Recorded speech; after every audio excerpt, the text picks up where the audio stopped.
Kerajaan Selaparang merupakan salah satu kerajaan tertua yang pernah tumbuh dan berkembang di Pulau Lombok.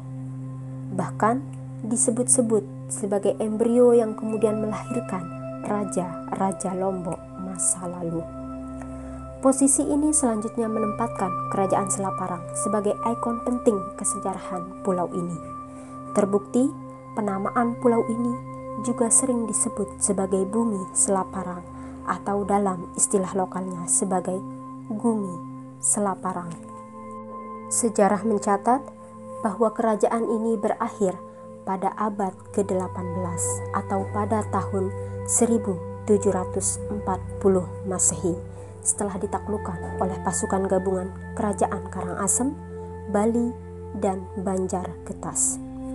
Salah satu peninggalan Kerajaan Selaparang yang masih bisa ditemukan adalah makam Raja Selaparang. Konon dikisahkan makam ini bukan merupakan makam tempat dikuburkan para raja-raja Selaparang, melainkan sebuah petilasan atau tempat menghilangnya raja-raja Selaparang. Biasanya masyarakat datang ke lokasi ini untuk berziarah.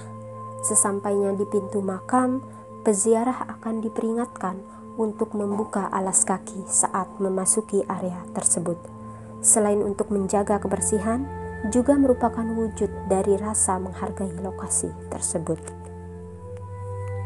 Ketika memasuki wilayah makam, maka hal pertama yang dijumpai ialah deretan dari beberapa makam yang tertata dengan susunan nisan yang menggambarkan bahwa makam tersebut ada pada masa sejarah peradaban Islam beberapa abad tahun silam.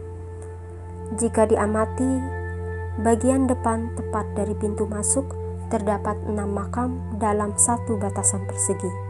Menurut sumber informasi yang ada di sana, bahwa itu merupakan 4 makam Raja Selaparang dan 2 orang patih Kerajaan Selaparang.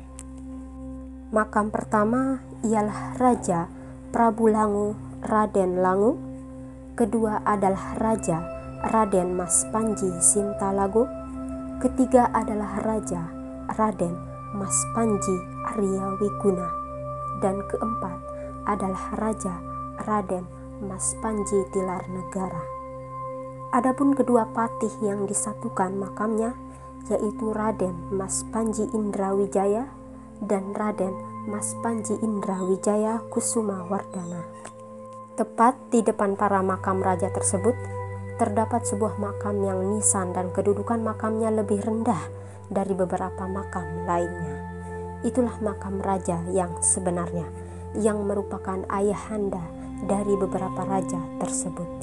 Nama beliau adalah Maulana Syekh Gaus Muhammad Abdur Razak Al-Makki Al-Badawi. Dikatakan bahwa bentuk makam beliau menggambarkan sifat rendah diri dan kesederhanaan yang dimilikinya. Bersebelahan dengan makam raja tersebut terdapat makam seorang patih Gajah Mada.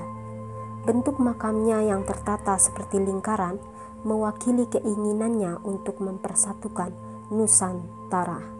Tepat pada batu yang tampak terbelah ini, di sanalah ia menghilang.